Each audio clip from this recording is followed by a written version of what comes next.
Bonjour et bienvenue dans ce nouvel épisode du podcast Arsenal French Club. C'est avec un grand plaisir que je vous retrouve aujourd'hui avec de nouveaux invités. Aujourd'hui, on a décidé de faire un petit point, un petit bilan mercato. Alors, pour tout vous dire, nous sommes lundi 2 septembre. Cet épisode sera diffusé à partir de mercredi le 4. On sort d'une petite, voire même d'une grosse contre-performance face à Brighton samedi dernier dont nous avons pu débriefer avec Méchad et Richard.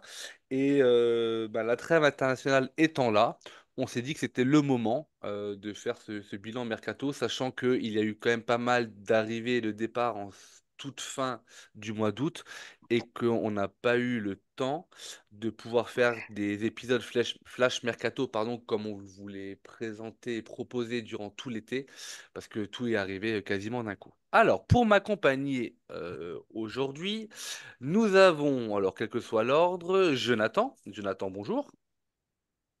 Bonjour tout le monde. Nous avons Osama. Osama, bonjour. Bonjour, bonjour, merci de l'invitation. Alors, pour ceux qui se rappellent, Osama avait fait un podcast avec moi en fin de saison dernière. Et je crois qu'il était l'auteur d'une grande citation très philosophique, puisqu'il classait Raya dans le top 5 mondial des gardiens de but, si je ne Sur me la saison trompe en pas. cours. C'est ça, Voilà, voilà. c'est En ça. disant qu'il était largement meilleur que Mac Mignon. C'était juste Sur la avant saison, l'Euro. effectivement. Ouais, ouais, ouais. J'ai dit ça. Voilà. Et pour finir, j'ai gardé, je sais pas si c'est le meilleur, mais le plus drôle, mon ami Arrête. Méchad. Salut Méchad. Les gens doivent quand même comprendre que j'ai quelques notions footballistiques quand même, Raoul. Bon, bonjour, bonjour à tous. On va voir ça pendant Mais ce... comme quoi, la venue de Sama sur ce podcast prouve qu'on donne la parole à tout le monde et la À chance à tout n'importe qui. Surtout à n'importe qui. le Personne ne me considéré comme n'importe qui, j'ai l'impression d'être gaillard. C'est Je exactement rigole, ça. bien sûr, je rigole. Je sais, t'inquiète. Bien, messieurs, est-ce que vous êtes prêts à débriefer, à débattre de ce mercato qui vient de se terminer? C'est parti, hein? Allez, Méchad, tu donnes le coup Let's d'envoi? go! Oh, il était éclaté celui-là. Oui. Alors, soyons totalement précis. Je vous propose un petit bilan des arrivées et des départs que nous avons pu enregistrer lors de cet épisode de Mercato estival. Et puis après, je vais vous demander de vous prononcer sur plusieurs sujets. Alors, déjà, je triche parce que je vais reprendre une synthèse que Jonathan m'a fait. Merci beaucoup, Jonathan, parce que j'étais un peu feignant. Alors, on va commencer au niveau des arrivées. Au niveau des arrivées, nous avons recruté donc l'un des top 5 goalkeepers in the Gardien de but. world, puisque nous avons levé l'option d'achat de David Raya. Nous avons enregistré les signatures de Calafiori et de Merino, qui ont tous deux fait l'objet d'un flash mercato bien distinct à leur signature. Et en toute, je crois que c'est le dernier jour d'ailleurs, nous enregistrons l'arrivée en prêt de Neto, du gardien de but, qui nous vient de Bournemouth. Et, et malheureusement, Richard n'est pas là pour nous faire son éloge.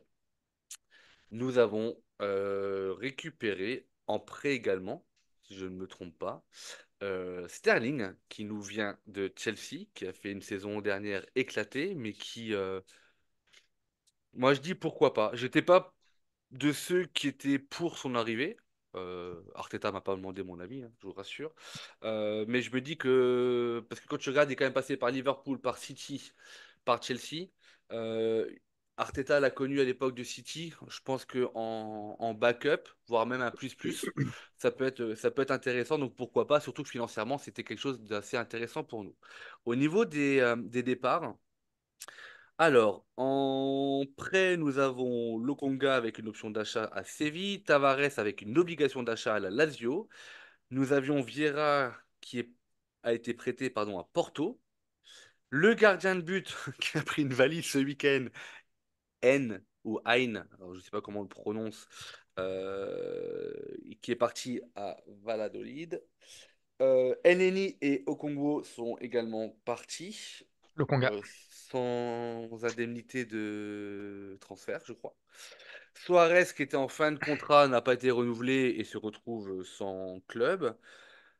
Après un départ qui fait un peu plus mal, celui de Smith Rowe à Fulham, la signature également de Nketiah à Crystal Palace et Nelson qui serait parti dans les toutes dernières heures du mercato en prêt à Fulham également, qui va retrouver donc son ami Mimile. Et enfin, Hagrid dit Aaron Ramsdale qui nous quitte. Ça y est, c'est la fin du feuilleton. Il nous quitte malheureusement et il s'est engagé avec Southampton. Voilà pour le bilan des arrivées et des départs. Messieurs, avant de vous donner totalement la parole, je vais juste vous demander, dans ce début de podcast, de me donner sur 10 une note de mercato. Et ce que je vous propose, c'est qu'en fonction des arguments des uns et des autres, de revenir sur ces notes-là en fin de podcast pour voir si ces notes ont évolué ou si vous restez sur vos positions. Alors, je vais commencer par le plus joyeux d'entre nous. Meshad, tu noterais comment ce mercato sur 10? Avant l'arrivée de Sterling, j'aurais mis 3. Avec l'arrivée de Sterling, 4, 4,5, je dirais. Ok, Osama? Alors moi, pas du tout, je suis plutôt autour de 8. Donc pour moi, c'est entre 7 et 9. 8, c'est objectif, et 7 si on est méchant, 9 si on est gentil. Donc 8. Ouais, je crois que 9 t'es très très gentil là. On Euh... aura des arguments. Ouais, ouais, alors là, ouais, En, ouais. en même temps, Raya, il fait partie du top 5, hein, donc, Et Jonathan? Moi, je serais plutôt sur 6, 6 sur 10. Ok, je note et puis on y reviendra si vous êtes d'accord pour voir si les arguments des uns et des autres. Et toi, Raoul? Il est compte échappé. Non, non, non, non, pas du tout. Je vais la jouer très, très prudent. Je vais mettre un 5 sur 10. Ok. Maximum 6.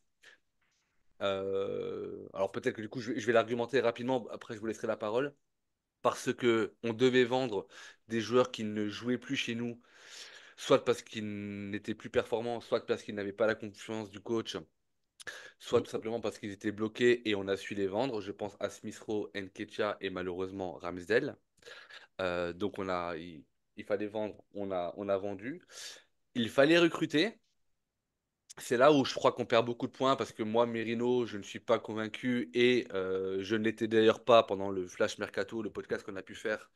Et le fait qu'il se soit blessé pendant maintenant un minimum de 8 semaines n'aide pas. Mais ça, la blessure d'un joueur, si on avait recruté, j'en sais rien, moi, Haaland en pointe et qu'il s'était blessé, je dissocie la partie recrutement de la partie malheureusement médicale du joueur qui s'est blessé au premier entraînement.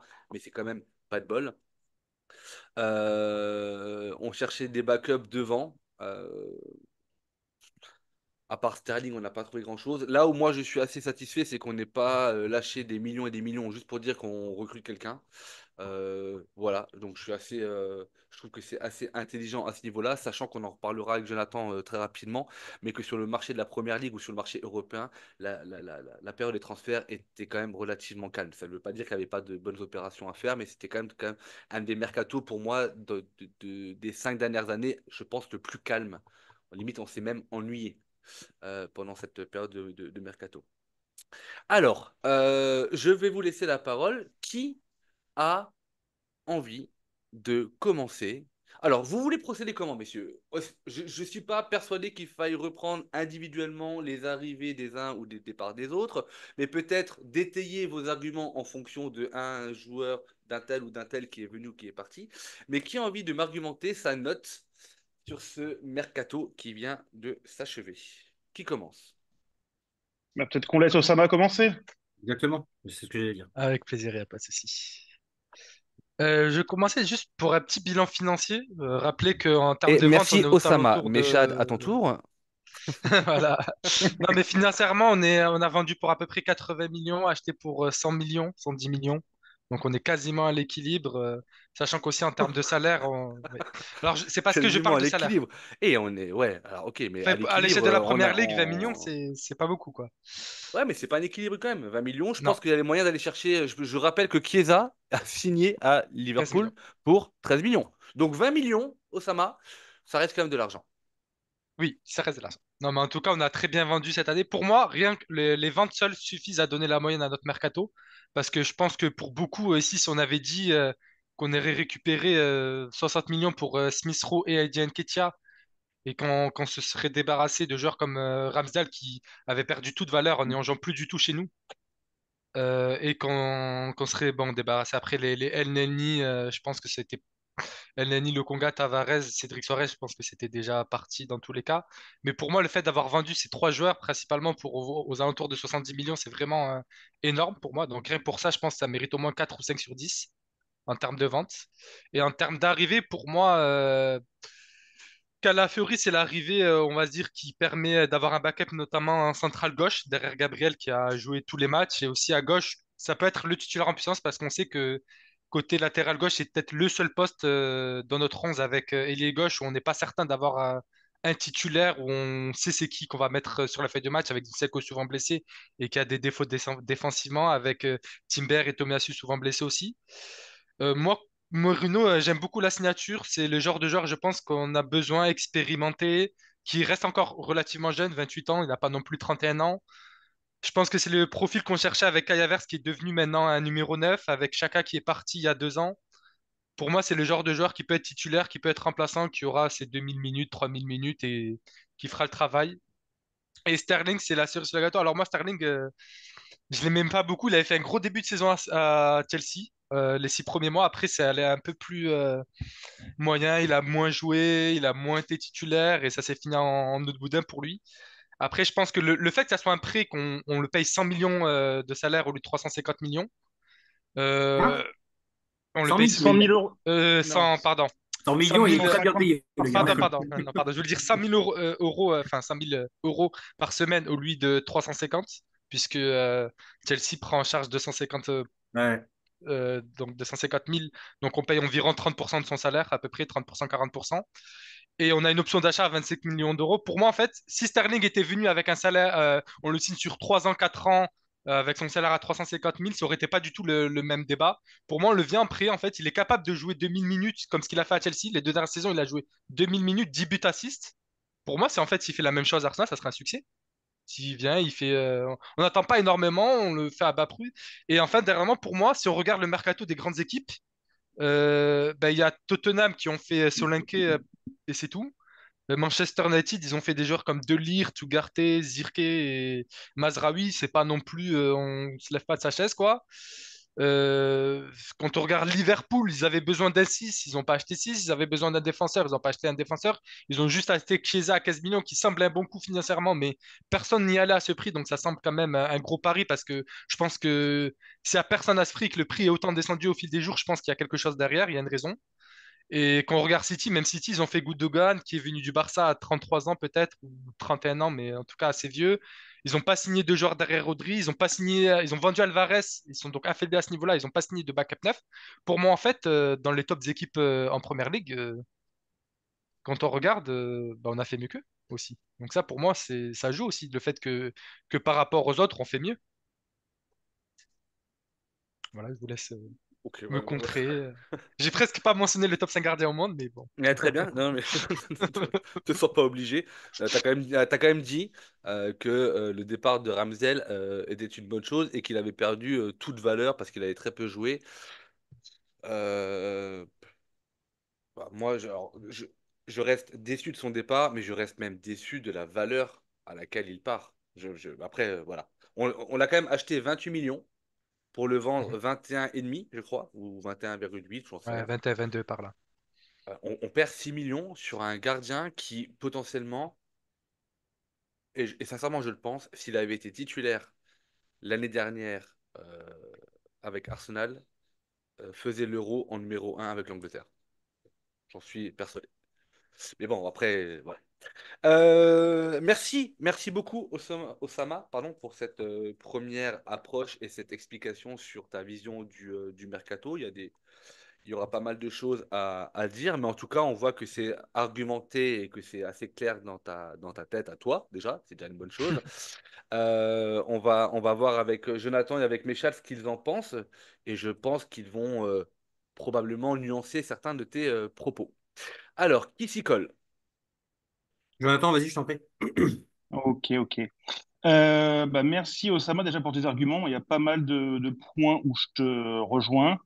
Euh, Calafiori, Merino, j'étais assez content des recrues.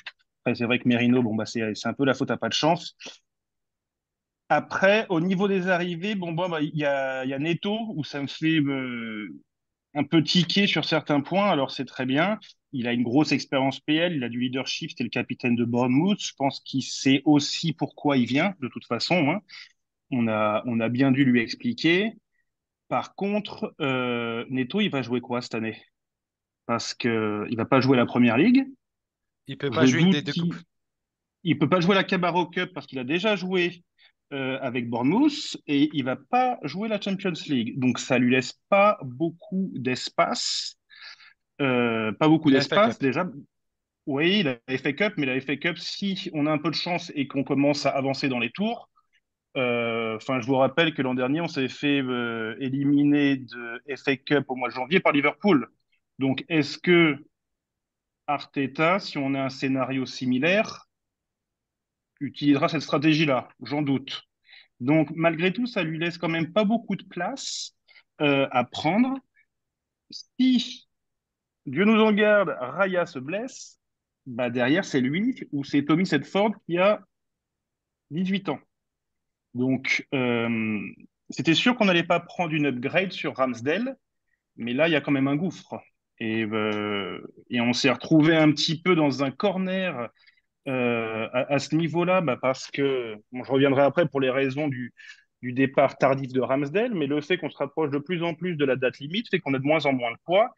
Et on a vu qu'avec Garcia en Espagne, eh ben, on est tombé sur un os, parce qu'il avait une release clause à 25 millions, qui après est passé à 30 millions. La direction du club avait cru comprendre qu'il pourrait l'avoir pour moins cher que la release clause. Et ben finalement, ils ont senti que Arsenal pouvait pas faire autrement et que s'ils voulaient le joueur, fallait mettre 30 millions sur la table.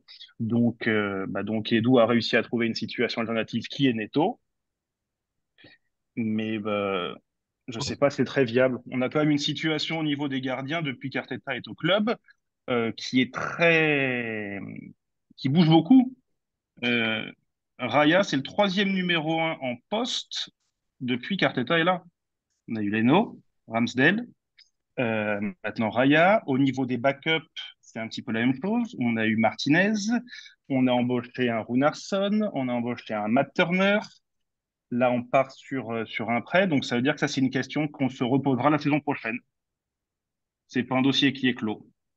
Donc, c'est un petit peu dommage. Après, il y a l'arrivée de Sterling. Là, je reviens, je suis tout à fait d'accord avec Osama par rapport à tout ce qu'il a dit là-dessus. Je voulais juste rajouter deux petites choses. Sa première saison à Chelsea, il met 6 buts, 3 passes D. Deuxième saison, 8 buts, 4 passes D. Juste pour info, c'est meilleur que ce qu'ont fait Jesus et Martinelli la saison dernière. Donc ça a quand même, je voulais quand même pas. Et seulement Oui, 2000 minutes. Il n'a pas non c'est plus joué. c'est pas un C'est peintre, ça, hein, les gars, hein. absolument, C'est pas un peintre. absolument. Après, Donc je pense que ses très bonnes années sont derrière lui. 29 Les ans. années. Ouais, mais ces très bonnes années football, je pense qu'on reverra jamais le Sterling. Alors lui De Liverpool. a dit que on verra le meilleur de lui-même. Donc si c'est le cas, ça peut être quand même super intéressant en termes de profondeur, en termes de vitesse, etc. Je pense on verra la vie de Méchal, mais je pense qu'on est tous unanimes pour dire, sauf Richard, mais il n'est pas là, donc voilà. Mais je pense qu'on est tous unanimes pour dire que Sterling dans le dans les bah, surtout dernières avec minutes du surtout, mercato, c'est un bon coup.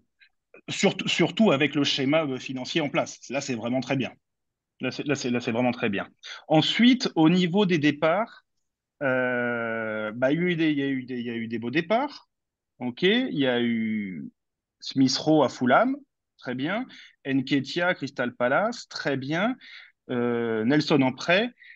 Les autres joueurs, Sambi Lokonga, Tavares, Vieira, Hein, c'est que du prêt par contre. Moi, c'est ça qui me. Alors, Hein, c'est autre chose, mais Sambi Lokonga et Tavares, ça fait quand même un petit moment qu'on se les balade à droite à gauche et on n'arrive pas à s'en débarrasser, entre guillemets.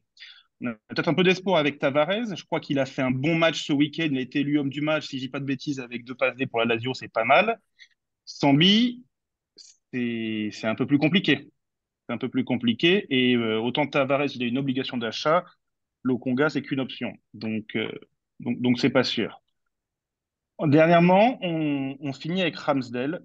Là, j'ai quand même beaucoup plus de mal sur, alors pas sur le transfert et le fait qu'il parte, mais sur toute la gestion du dossier. Moi, c'était quelqu'un que j'aimais beaucoup. J'ai fait ma paix un petit peu avec Raya qui passe numéro un. Ça, c'est pas le souci. Mais je trouve que la gestion du cas, c'est comme, elle pose un peu question. C'était quand même un joueur qui était numéro 2 anglais, qui a fait partie du 11 de l'association PFA pour l'année 2022-2023. Et là, un an après qu'il ait reçu ce trophée, on le vend pour Southampton à 21 millions d'euros. Donc déjà, comme a dit Raoul, c'est moins que ce qu'on a acheté. C'est-à-dire que chez nous, il a 26 ans, hein, il n'en a pas 35. Chez nous, il a perdu de la valeur, malgré tout.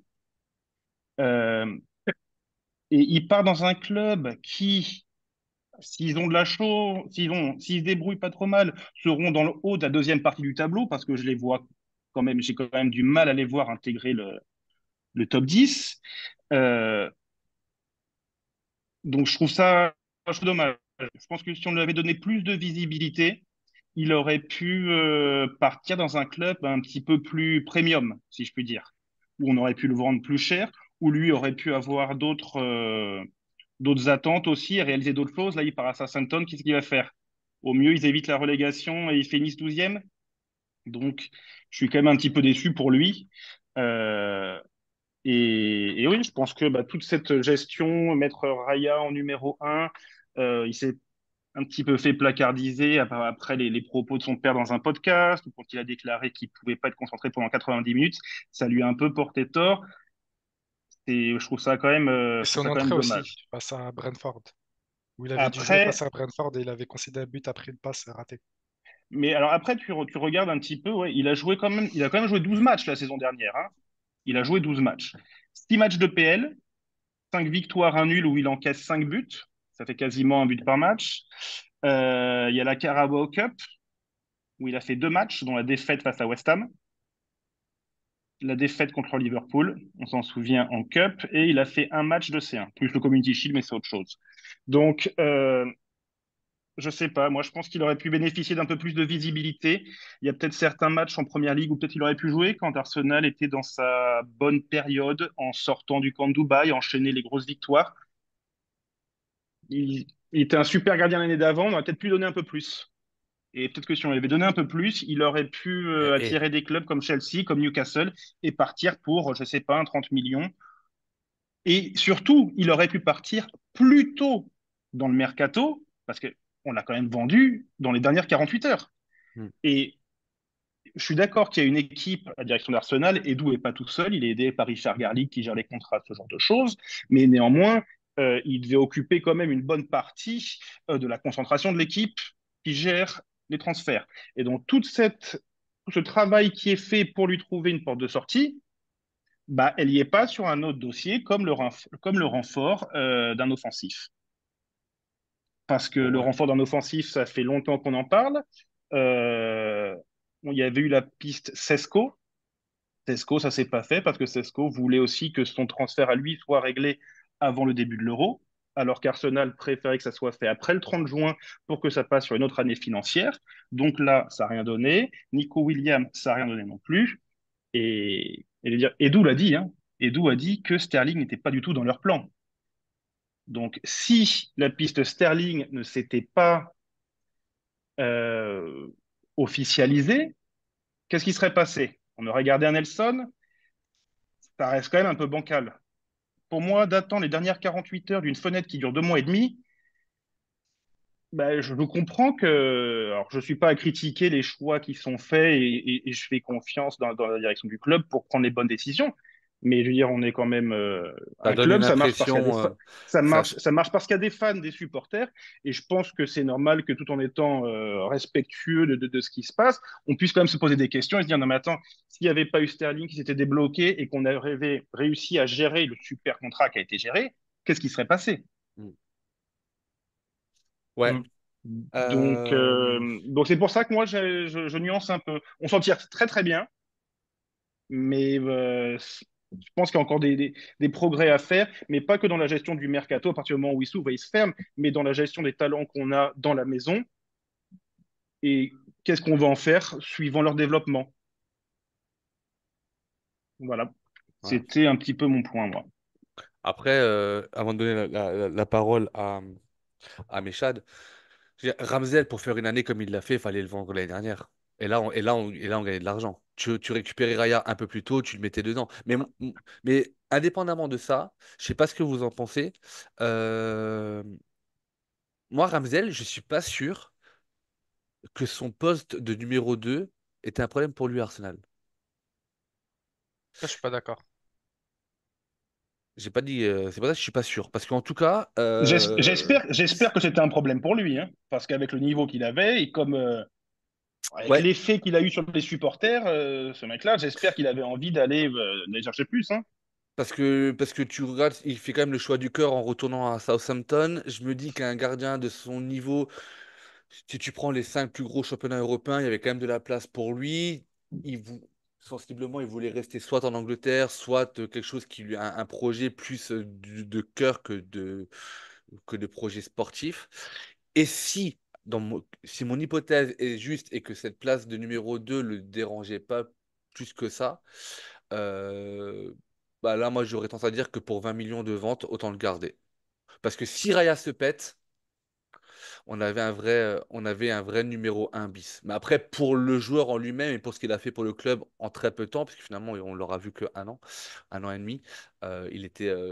Bah, s'il peut s'éclater à Southampton, un club qu'il allait supporter en finale pour la montée, je crois, Hmm. bah, tant mieux pour lui. Mechad, je te laisse la parole parce que je sais que tu es de ceux qui seront le plus pressés et que tu pourras peut-être même nous quitter en cours d'enregistrement. Donc je te laisse la parole et donne-nous tes impressions, s'il te plaît, Mechad. Ouais. Alors, moi, ça va être assez simple. Il y a deux choses qui me font dire que le recrutement pour moi est, enfin, pas bon. Oui, pas bon selon mes critères, la première. Et je rejoins Jonathan, Incomplet. c'est ce que je voulais dire aussi. Je rejoins Jonathan. J'ai l'impression que sur Mercato, en fait, il n'y a pas eu d'anticipation, quoi. C'est-à-dire qu'on savait quels étaient les trous à combler. Et quand tu regardes les joueurs que l'on a recrutés, Calafiori, je pense qu'on le recrute parce qu'il fait un bon euro. S'il fait pas un bon euro, je ne suis pas sûr qu'il vienne au club. Donc en fait, on le recrute après euro.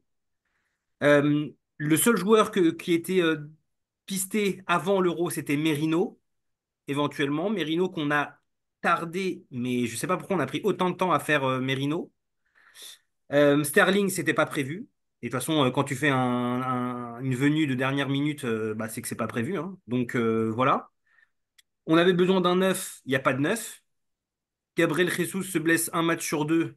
Il est encore blessé, donc on n'a que Havertz qui n'est pas, je le rappelle, un attaquant de pointe, même s'il fait le taf. On a quatre arrières-gauche désormais, donc on a Caliafiori, Tierney, Zivchenko, Timber, auquel peut s'ajouter aussi Tomiyasu. Enfin bon, bref, on a ce qui Fever était une aussi. faiblesse l'année dernière. Désormais, en fait, c'est là où c'est le plus bouché, même si Tomiyasu va basculer à droite, très probablement, j'imagine. Mais en tout cas, voilà, dans Tomiyasu l'année dernière a quand même principalement joué à gauche, par la force des choses, mais quand même. On peut aussi rajouter Kivior, qui a joué pas mal arrière gauche. Bon, bref. Donc ça fait beaucoup de latéral gauche. Au milieu de terrain, il nous fallait un joueur, donc on prend Merino. et je reviendrai après dessus. Sur les départs, j'ai pas grand-chose à dire, si ce n'est, encore une fois, moi, le départ de Smith Rowe. Autant Ramsdale, je comprends parce qu'il ne méritait pas d'être numéro 2. Nketiah, il n'a pas le niveau pour jouer à Arsenal. Donc, il a Crystal Palace et c'est un club qui a son standing. Donc, c'est très bien pour lui. Autant Smith Rowe, j'ai un peu plus de mal. J'ai un peu plus de mal quand je vois que, par exemple, un Martinelli, depuis janvier, ne met pas un pied devant l'autre. Je ne sais pas si Smith Rowe ne pouvait pas potentiellement jouer à sa place, rendre des services. Quand je vois, demain, je me dis, Odegaard se blesse, qui remplace Odegaard? C'est Jorginho qui le remplace? C'est qui? En fait, à part Odegaard, on n'a aucun élément créatif Créateur, ouais. comme pouvait l'être un Emile Smith-Rowe. Et c'est ça qui me fait un peu de la peine dans ce transfert. Alors après, c'est très bien vendu. 40 millions d'euros, c'est un braco étant donné les 2 dernières saisons qu'il fait. Globalement, au niveau des ventes, c'est très bien ce que l'on a fait. L'arrivée de Sterling, moi, je trouve que c'est super, tant financièrement que d'un point de vue qualité, parce que, ben, comme l'a dit Osama, même si c'était compliqué l'année dernière, bah, il a quand même fait ses stats. C'est quand même un joueur important. Et de toutes les manières, à gauche, aujourd'hui, on a Martinelli et un Trossard qui, quand il est titulaire, n'est pas très bon, mais qui il est mais largement meilleur pardon, quand il rentre. Donc, pourquoi pas jouer sa chance? Je pense que Sterling, il a vraiment quelque chose à jouer pour le coup cette saison à Arsenal. Donc, ça, c'est plutôt bien. Et la deuxième chose que je voulais dire, et ce qui me fait me dire que ce mercato est raté, et je suis désolé, Osama, mais enfin, je parle de toi, mais je vais parler de plein de supporters de manière générale. En fait, j'ai l'impression qu'on ne veut pas accepter l'Arsenal que l'on est aujourd'hui. En fait, j'ai l'impression qu'on a toujours cette idée d'Arsenal d'il y a 5 ans, d'il y a 3 ans, qui est, allez, quatrième, troisième, éventuellement cinquième, mais qui joue pas les premiers rôles. Et moi, quand je vois le recrutement d'Arsenal aujourd'hui, c'est pas un recrutement de top équipe. Je suis désolé, Merino, je ne sais pas. Alors peut-être que je me trompe encore une fois et auquel cas je fermerai ma bouche et je serai le premier à fermer ma bouche. Je ne suis pas sûr que Merino soit le joueur qui nous fasse gagner la Champions League ou nous fasse gagner le championnat. Calafiori est un bon recrutement, mais Calafiori a fait une bonne saison à Bologne. Donc qu'est-ce que ça donne au très haut niveau? Je ne sais pas. Bon, on sait que c'est un bon joueur. Je le répète, mais Havertz se blesse demain. Qui on a en numéro 9? Trossard. Et, ouais, et Jésus à moitié blessé. Mais enfin, moi je l'adore, hein. Pour moi, quand il est à 100%, c'est un joueur qui est phénoménal. Mais en fait, il est jamais à 100%. Parce que tous les 2 matchs, il se blesse. Tous les 3... Et en fait, il fait 3 matchs, le quatrième match, il se pète. Donc, en fait, on ne peut pas compter sur lui. Et je trouve surtout que, étant donné qu'il y a eu visiblement, je ne sais pas, hein, mais en tout cas, l'impression que j'ai, c'est qu'il y a eu un manque d'anticipation. On est passé à côté de prospects et de recrutement qui ne sont pas normales à ce niveau-là. Je le répète, et Jonathan, tu le sais, mais je l'ai dit aussi à Raoul, et je le répète, mais Onana, c'est pas normal qu'on soit passé à côté d'un joueur comme Onana. Et c'est pas normal qu'un joueur comme Onana aille à Aston Villa. Je veux dire, Et euh, je suis d'accord, je suis complètement d'accord avec toi là-dessus. On a on en a déjà parlé, on évoqué en a le reparlé, tu truc vois. et Pour absolument. 60 Onana, millions, hein. On les avait, les 60 Ouais. millions, hein. on les avait. Bah attends, mais c'est Après, pas pour le moi, Onana, quand même, il a montré des limites dans le jeu. Je pense que mais- c'est un très bon milieu défensif, mais Non, mais pour faire le mais t'as jeu. vu le match qu'il fait contre nous? Ah Non, oui, mais non, le match mais qu'il fait contre nous, là, j'ai vu son match qu'il fait ce week-end. Dans la complémentarité avec un Odegaard et avec un Declan Rice, grâce. le profil box-to-box qu'il a et sa densité physique qu'il peut apporter au milieu de terrain, ce qui nous manque, dès qu'un adversaire nous met de la densité physique au milieu, on est bouffé. Je suis pas sûr qu'un Merino puisse nous apporter ça. Alors, encore une fois, je peux me tromper et j'espère sincèrement me tromper, mais je trouve qu'on est passé à côté de certains prospects. Pareil, quand je vois Alvarez qui part à l'Atlético, on n'avait pas les moyens de le faire, Alvarez. 70 millions, je crois, ou 80. Et ça aurait été peut-être encore plus si c'était resté en première ligue, hein. Ouais, Oui, mais c'est Parce vrai qu'on sait que que. quand c'est intra-première ligue, tu mets un 20 millions en plus par-dessus, facile. peu importe. Enfin, on sait qu'Arsenal a les finances pour le faire, surtout avec toutes les ventes que l'on a faites, que l'on a faites ce mercato. Je veux dire, il y a quand même des choses qui sont. Mais Chad, juste, je mets un point Tu es d'exclamation, mute, enfin, Raoul. un petit point. Euh, on n'a on n'a pas vendu énormément, hein. On a vendu pour 80 millions. Oui, mais l'année dernière, on achète pour 120 millions Declan Rice et on vend pour combien? Je veux dire la maille financière, on l'a en fait. On avait la capacité de faire ces recrutements-là et surtout, et encore une fois, moi je suis désolé, mais j'ai pas l'impression que l'on veuille que cet Arsenal se développe et grandisse. Pour moi, ça, c'est pas un mercato de top équipe. Osama, je reprends juste certains de tes arguments. Manchester a recruté Savigno, là, je sais pas qui, c'est ça, hein? Oui. Et pas grand-chose de plus. Mais Savigno qui est d'ailleurs dans un club annexe, multipropriété. exactement. Exactement. Sauf que, en fait, Manchester City, c'est le travail de 10 ans de recrutement. Je veux dire, effectivement, ce mercato-là, ils n'ont pas beaucoup recruté, mais parce que leur effectif est pléthorique. Et de 115 règles transgressées. Donc tout ça pour dire que, pour moi, Arsenal n'a pas fait un recrutement digne de son nouveau standing, qui est celui d'une équipe qui doit remporter la Première Ligue et potentiellement aller le plus loin possible en Ligue des Champions. J'ai l'impression qu'on est toujours le Arsenal outsider, quatrième. Wenger. Voilà. D'ailleurs, et là je rebondis, c'est ce que tu disais un petit peu avant, Méchad. On parlait, moi je vous ai dit 5 sur 10, c'était vraiment la moyenne, etc. Mais on parle des ventes, etc. Moi je pense que le fait de ne pas avoir vendu Zinchenko ou de ne pas avoir réussi à le vendre est un échec. Parce que on est beaucoup trop nombreux. On en avait déjà parlé quand on avait fait le focus sur l'arrivée de Calafiori. Tu les as énumérés tout à l'heure, Mechad, hein. Kivior, Tomiyasu, Timber, Calafiori, Ben White à droite, etc. On a quand même pas mal de latéraux qui sont également capables d'évoluer dans l'axe. Et Zinchenko, s'il joue pas cette année ou s'il joue peu, ça va être encore plus compliqué à vendre. Et je pense Il que va suivre, il va suivre le même chemin que les autres où on galère à vendre. ouais. Donc c'est là où moi je regrette un petit peu. Après, je vais vous poser une question. Je vais rebondir sur ce que tu disais, Chad. Quand tu dis que Arsenal a les moyens aujourd'hui de mettre 90 millions sur un Alvarez ou 60 millions sur Onana ou les deux, etc. Est-ce que ce recrutement-là ne laisse pas transparaître alors je vais pas dire une fragilité, mais une méfiance financière du club? Je m'explique. Euh, Arsenal a généré des profits cette année qui sont colossaux. En tout cas qu'on n'avait pas fait depuis des années, de par le parcours en Ligue des Champions, de par l'affluence, de par le prix des abonnements et des places qui sont très très chers, de par les droits de TV qui sont de plus en plus élevés en Angleterre, etc. Parce que Arsenal a été, je crois, le club le plus diffusé en Angleterre, et je crois que, si je ne me trompe pas, en termes de rémunération entre City qui fait champion et Arsenal qui fait deuxième, il y a moins de 20 millions d'écart en rétribution de droits de TV entre les deux.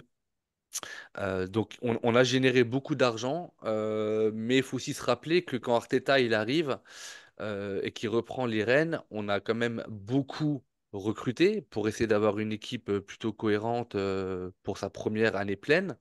On met 120 millions sur Declan Rice, on met combien sur Havertz? 70, je crois. Ah, Euh, à peu près, hein. Donc ça, je prends du 115 ouais, par donc là. on est pas loin des 200, de plus de 200 millions à mon avis dépensés la saison dernière alors qu'on n'a pas énormément vendu. Donc est-ce que d'après vous, je n'ai pas la réponse, mais est-ce que d'après vous, c'est pas le signal qu'au niveau du board et des propriétaires, on est dit cette année, on fait pas n'importe quoi et on va limiter les frais. Jonathan? Alors, euh, oui, enfin, Arsenal a une bonne santé financière, c'est une chose, mais il reste toujours est-il que la direction, il faut que le club s'autosuffise un petit peu. C'est-à-dire que ce qu'on veut investir, il faut qu'on le vende de l'autre côté. Euh, Exemple de Brighton. Brighton a beaucoup dépensé cette année. S'ils ont beaucoup dépensé cette année, c'est grâce à la vente de Caicedo l'année dernière. Et comme l'a dit Raoul, on a beaucoup dépensé l'année dernière. Ça fait que cette année, c'est un peu, on a un peu moins les poches. C'est un peu plus compliqué, quoi. Et, euh, et je pense que la direction est très claire, les propositions sont très claires, qu'il faut vraiment faire très attention à la façon dont l'argent est dépensé. On sait que c'est de plus en plus compliqué avec la première ligue, le fair play financier. On voit des clubs comme Everton, comme Nottingham Forest qui se feront courir après. Et ils font très attention à l'argent qu'ils dépensent. Ils font très attention. Peut-être que si tous ces départs de Nketiah, de Ramsdale et de Smith Rowe s'étaient passés un peu plus tôt dans l'été, on aurait pu avoir un cheminement différent. Mais là, je pense qu'ils ne voulaient pas prendre des risques à dépenser s'ils n'étaient pas sûrs d'avoir un minimum de retour derrière. Et si on regarde bien cet été, entre les départs et les arrivées, le club a dépensé 26 millions. Donc c'est pas mal. Mais genre, Ouais, mais c'est pas je pense ouf. pas que la balance doit En être. PL, c'est pas. C'est Oui, rien. Un club qui se dit jouer le titre City, les 2 dernières années, ils sont en positif, hein. Les 2 dernières années. L'année d'avant, ils ah, vendent ah bah là, Sterling, Mahrez, etc. Là, ils vendent Alvarez, ils sont en positif les 2 dernières années. Ouais, mais alors Après, les cette City, année, par contre, là, on cette parle année, d'une City. équipe qui a une épée de Damoclès au-dessus de la tête. Est-ce qu'un ah jour oui, cette épée va tomber ou pas? Mais ça fausse pour aussi un dire petit peu la que donne, City, hein. City cet été, ils ont gagné 98 millions d'euros. Mm. il n'a pas coûté Donc, un petit billet, Savigno, un petit 20 millions ou un truc comme ça. Wolves, ils ont gagné 30 millions. Everton a gagné 28 millions. Puis Donc, puis les gars, comparativement, parce qu'apparemment c'est devenu notre bête noire, mais Aston Villa, cette saison, enfin ce recrutement, c'est Barrenetchea 8 millions, Ealing Junior 14 millions, il y a qui d'autre? Il y a bah, Onanas 60 millions, Bidacé, je sais même pas qui c'est, Bidace là, 16 millions. Il y a qui d'autre? Rose Barclay 6 millions. mais ils ont vendu qui de l'autre côté? Et Parce il que y a, et il y Douglas a- et Luiz Yat Madsen 45 millions. et Douglas Luiz aussi 60 millions. Voilà. Ah, voilà. Parce que ah, Ils ont moi, je derrière vendu, regarde. ils ont vendu Moussa Diaby ouais, 55 millions, aussi. Voilà. Buendia 38 millions. Ouais, ça Ah fait non, non, quasiment non, 100 je dis millions là. n'importe quoi. Non, non, ils ont vendu, ils ont Ah, juste vendu Moussa Diaby, ils l'ont vendu combien? 60 millions, je crois. Voilà, c'est tout. ils ont pas vendu Douglas Luiz? Ou c'était peut-être une rumeur et que ça c'est pas.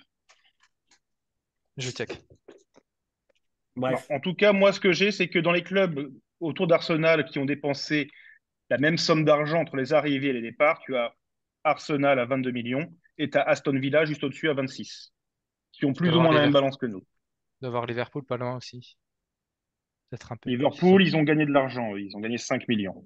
Ouais, Ouais, bon, après, on ils parle sont pas dans de cette zone-là Chelsea parce quoi. que eux, ils continuent de dépenser. Ils ont à peu près 47 joueurs Même par pas. ligne en sous contrat. Mais Chelsea a super bien vendu aussi. ouais, mais Chelsea a super ils bien vendent vendu pour aussi. un peu moins de 150 millions, ils en dépensent pour 220. Ça te fait quand même une balance négative de 70 millions pour un club qui ne fait C'est plus rien ça. depuis 4 ans et qui a à peu près 130 joueurs sous contrat.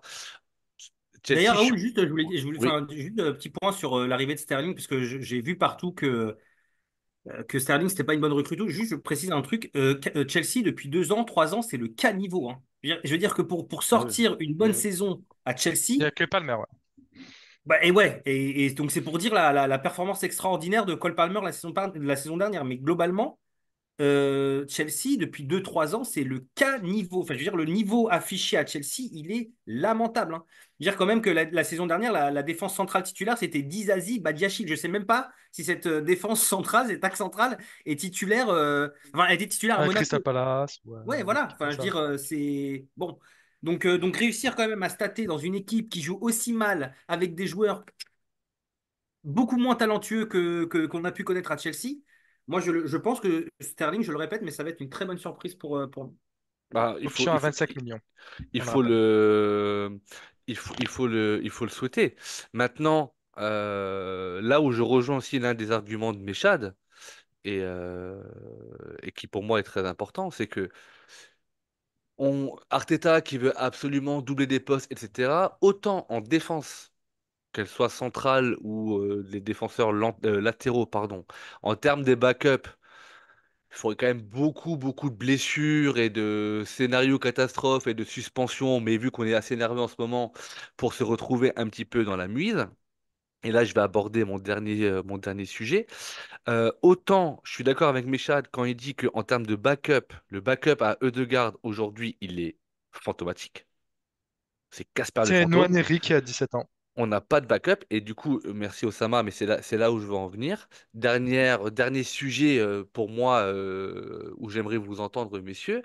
Est-ce que le mercato que l'on a fait en l'état, ne laisse pas supposer que nos jeunes vont prendre une part beaucoup plus importante dans la rotation et dans l'effectif du groupe qu'il n'en avait l'année dernière. C'est-à-dire, est-ce que Arteta n'aurait pas changé un petit peu son fusil d'épaule en disant, alors même si, attention, hein, un backup de Ødegaard qui a 17 ans, c'est pas Ødegaard, hein, et alors, faut quand même qu'on se méfie. Mais c'est une question que je vous pose.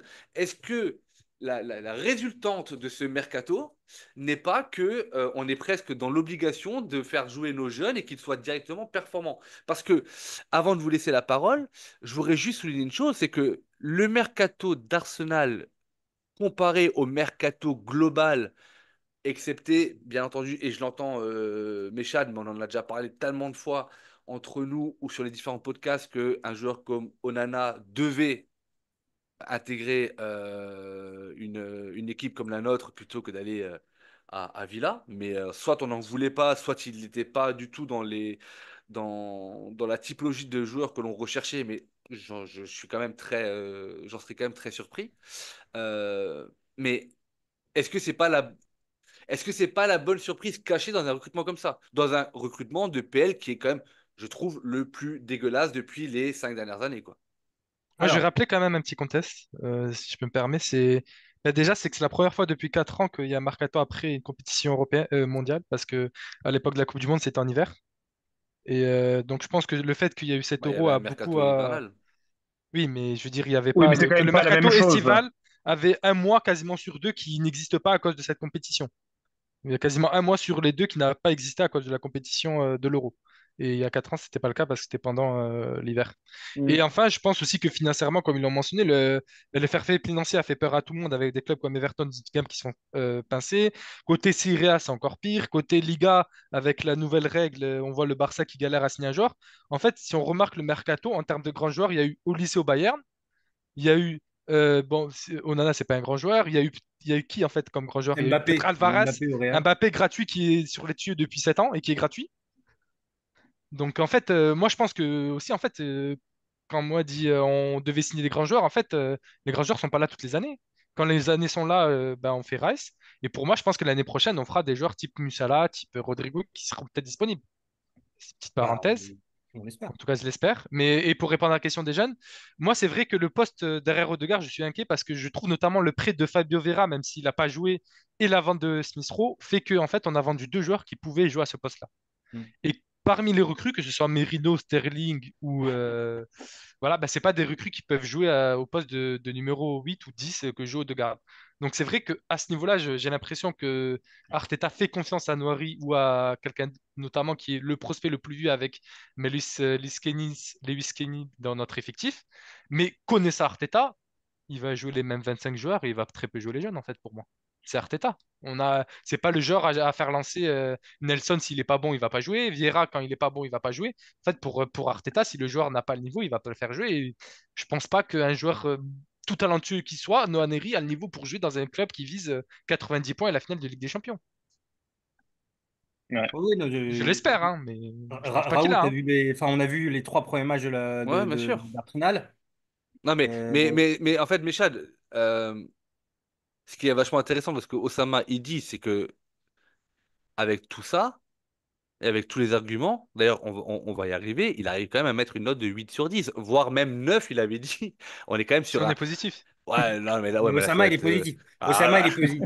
Alors, Je te rappelle qu'on a le meilleur gardien du monde dans notre non, dans le top, effectif. un des 5 meilleurs. Un Qui des cinq d'ailleurs, je meilleurs. trouve, a gagné en confiance et fait encore un meilleur début de saison que l'année passée où il avait été fébrile. Grâce justement à cette réassurance d'être le premier. C'est difficile de faire un pire mauvais de C'est vrai. saison que l'année dernière. On se rappelle tous du match, Osama, je crois que c'était versus. Osama, ne donne pas le bâton. Ne donne pas le bâton pour te faire battre, s'il te C'est plaît. versus Non. Non, Luton, non, je non, crois, mais on prend 3 buts ridicules sur corner et tout.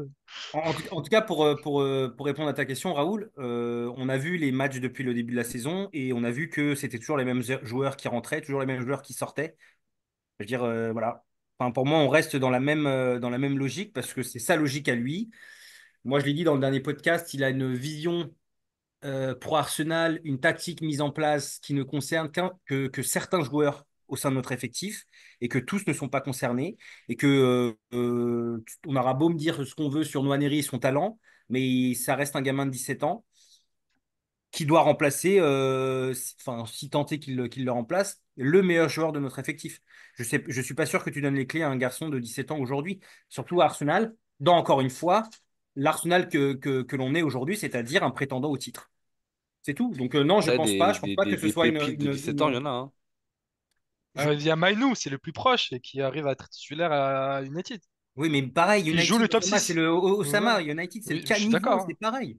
Enfin, je veux dire, Kobe Mainoo, au Real, il joue pas. Au Bayern, il jouerait pas. Enfin, je veux dire, Hmm. même Arsenal, je suis pas sûr qu'il joue, Kobe Mainoo, même s'il est très fort. Il joue parce que au milieu, l'année dernière ou cette année, tu avais McTominay qui, sur certains matchs, jouait numéro 10. C'est une blague. Il a même joué attaquant sur certains matchs. Et qui est leur meilleur buteur, d'ailleurs, Attends, la saison dernière. Casimiro qu'on a adoré, mais qui n'est plus du tout à son niveau. Ah, dégueulasse, hein, Casimiro, le match d'hier, hein. Il donne les deux premiers buts à Liverpool, hein. ah oui, enfin, je veux dire, Ouais. y a personne à Manchester. C'est normal qu'il soit titulaire, ce garçon. Hmm.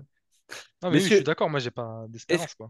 est-ce que pardon, du coup, tu n'as pas, toi, répondu, Jonathan, ou si tu veux répondre ou pas, avant de finir cet entretien-là. Je sais que Michel, on arrive aussi dans la fin de sa disponibilité. Est-ce que, d'après toi, le côté jeune est une option envisageable et envisagée, ou est-ce que ça va être vraiment par la force des choses et que, à ce moment-là, ça veut quand même dire qu'on manque de profondeur de banc et qu'on peut pas dire que le mercato soit réussi? Je vois pas comment on pourrait le dire. Ah bah, je pense qu'il n'y aura pas le choix, il va falloir les faire jouer. Mais c'est vrai que jouer un joueur de 17 ans juste derrière Odegaard, enfin, si c'est pour jouer des bouts de match et rentrer à la 85e de temps en temps, c'est une chose. Mais Exactement. quand on parle de backup, c'est pas de ça Mhm. qu'on parle. Exactement. Backup, on parle de jouer quand il est blessé, on parle de jouer de la Carabao Cup, on parle de jouer de la FA Cup, on parle de jouer des matchs de Pro de Champions League quand on sait qu'on sera bien placé dans les 8 premiers et qu'on passera facile, comme les matchs du PSV l'année dernière, si je dis pas de bêtises. Exactement. C'est costaud ça quand Mais même. Michel, aujourd'hui, les deux backups les plus proches d'Odegaard en cas de blessure, et je parle même pas d'équivalence de valeur, hein, mais dans la tête d'Arteta, ça va être en premier Havertz, en deuxième Ouais, Trossard, hein, je pense aussi. Où ça? à la place d'Odegaard. Ben, Si Odegaard devait se péter. Oui, mais alors, mais, alors- mais du coup, qui Enfin, joue pour numéro moi, Non 9 mais du coup? calmez-vous, je suis pas à Arteta, hein, je vous donne juste comment Non, ça va mais se du pour coup, passer. moi, ça c'est dans. Tu peux pas les compter dans une ligne Sterling numéro offensive 9, ne vous inquiétez pas. où ils sont déjà à 6, où ils sont déjà à 6 pour 3 postes devant, dont un qui se blesse toutes les 15 jours. Enfin, alors peut-être qu'ils veulent la jouer comme ça, mais quand tu regardes vraiment la structure de l'équipe, ça fait quand même assez déséquilibré, quoi. Ah bah on est bien d'accord. Et d'ailleurs, tout ce qui a fait notre force la saison passée, à savoir très peu de suspendus, des joueurs clés, j'entends clés, pas Qui se blessés, blesse pas. Saliba, Gabriel, Ødegaard, Rice, qui ont quasiment fait toute la Ouais, saison, etc. Saka. Euh, j'ai dit des joueurs clés. Saka quand même, Euh, on peut le compter. ouais, ok. La saison dernière, pas trop, pas toujours, on va dire. Mais là, on n'en prend pas on n'en prend pas le chemin. Alors, on a déjà des suspensions, on a pris beaucoup de cartons depuis le début. On a une recrue qui se Le blesse blessé. et qui se blesse bien d'ailleurs. Donc ouais, wait and see. Messieurs, si vous n'avez pas d'autres sujets, moi, ce que je vous propose, c'est de revenir à ce que l'on s'est dit en introduction de ce podcast et je vais refaire le tour de table, pardon, et je vais vous demander si en fonction des arguments des uns et des autres, vous revoyez vos notes à la hausse ou à la baisse. Et du coup, je vais commencer par la note la plus faible de l'Assemblée, qui était Méchat, qui mettait un 4 sur 10 à notre... Alors, d'abord un 3, 3,5, puis un 4. Méchad, est-ce que les arguments d'Osama et de Jonathan t'ont convaincu pour remonter ta note? Ou tu t'es rendu compte que c'était plus catastrophique que ça, et auquel cas tu baisserais ta note? En fait, je me suis auto-convaincu, donc du coup, je me mets 3.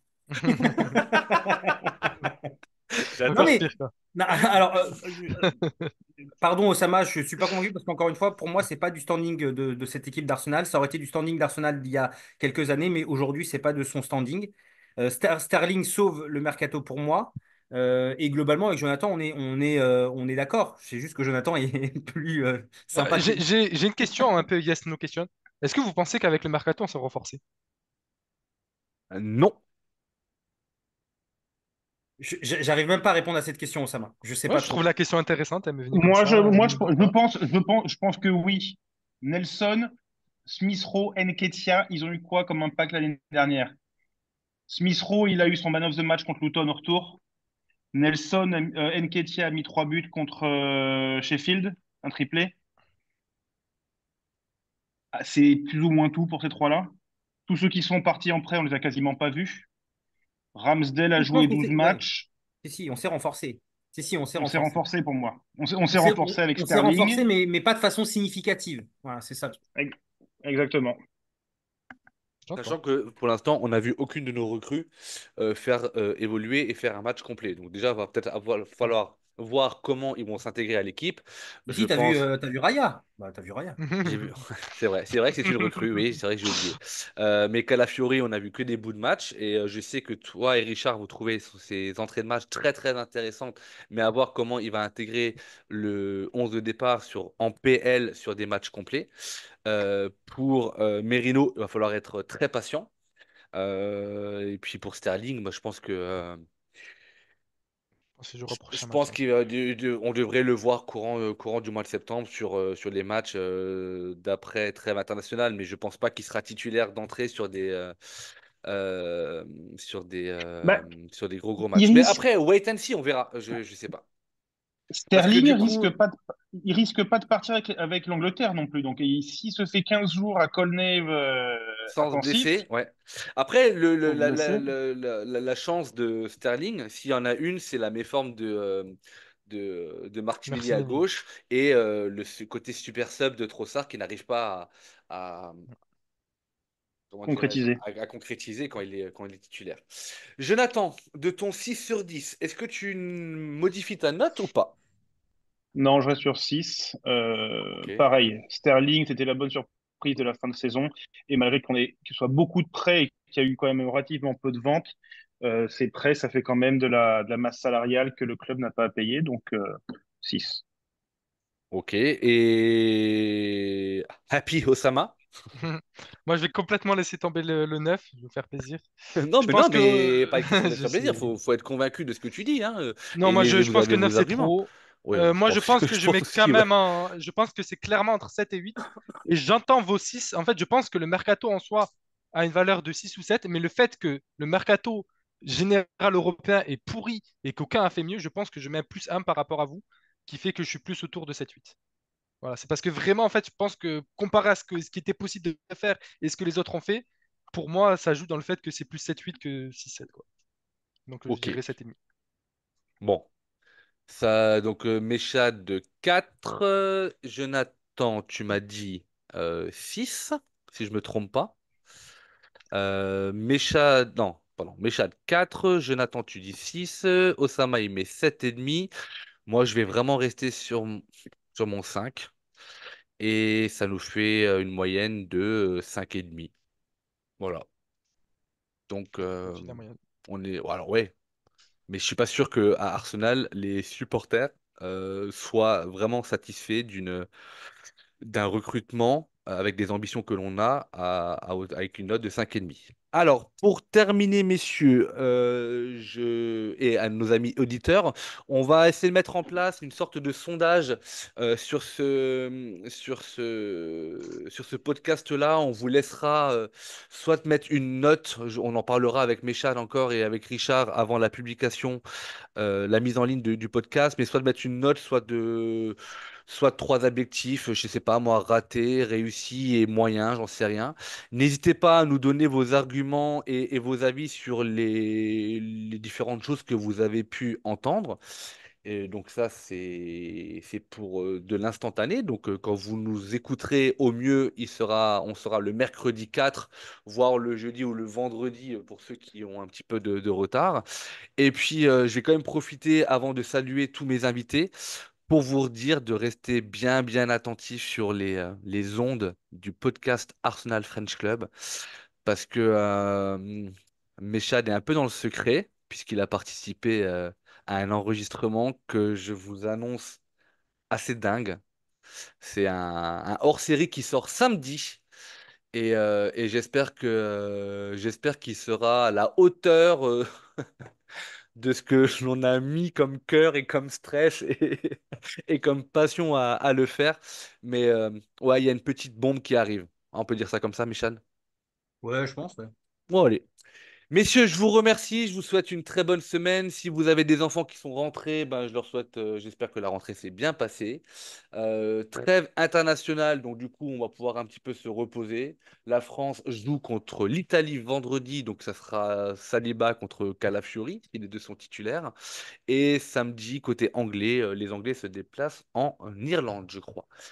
Merci à tous pour votre participation. N'hésitez pas à nous suivre sur les différents réseaux sociaux, que ce soit Facebook, X ou Instagram, à nous envoyer vos avis sur les différentes plateformes de commentaires, soit Spotify, soit YouTube, ou directement en DM sur les trois plateformes que je viens de citer. N'hésitez pas également à aller lire nos articles, je vous en parle tout le temps. Moi, j'adore les lire, ils sont super intéressants. Je crois qu'il n'y a pas de nouveauté là depuis la semaine dernière, Jonathan, je crois pas. Correct. Ouais, il y avait le dernier article, c'était les notes. Et puis, mais il y aura certainement d'autres qui vont arriver. Et puis, allez, allez, petite dernière indiscrétion, vous retrouverez rapidement Jonathan sur les podcasts. Il a fait une petite infidélité, je plaisante, à Arsenal French Club, puisque Jonathan, de par son travail de recherche et sa connaissance de la PL, a enregistré un podcast avec nos amis des artilleurs. Et c'est un podcast qui devrait sortir, je crois, également mercredi si je ne me trompe pas, donc le même jour que celui-ci. Donc vous entendrez Jonathan parler de deux choses différentes. Le sujet a déjà été annoncé par les artilleurs, je crois. Je te laisse même le présenter si tu veux très rapidement, Jonathan. Il s'agit de... Le sujet, donc, c'est qui dirige notre club. Donc, on se concentre sur la direction, les propriétaires, tout ça. Ok, bah voilà, bah là je crois que j'ai tout dit. On recherche toujours une meuf pour Mécha de cas où. Non, non, mais pour toi, par contre. On va être sur les CV en DM sur Instagram, on lui Le mec, le relaiera, mec, mais... il fait des annonces pour moi alors que c'est pour lui. Non, mais quel escroc, ce gars. Mais non, j'ai rien dit, moi. Et puis, je vous souhaite, bah, je vous fais plein de gros bisous à tous et puis à très bientôt. Merci à Allez, tous. bisous. Bye. Bisous, ciao, Merci. ciao. On se Merci. retrouve dans un an avec un 10 sur 10 avec Rodrigo Moussiala, on l'espère. Ouais, c'était le mot de trop, ça m'a dommage. C'était pas mal jusque-là. Allez, à bientôt. Ciao, ciao. Bonne soirée, Allez, merci. bye bye.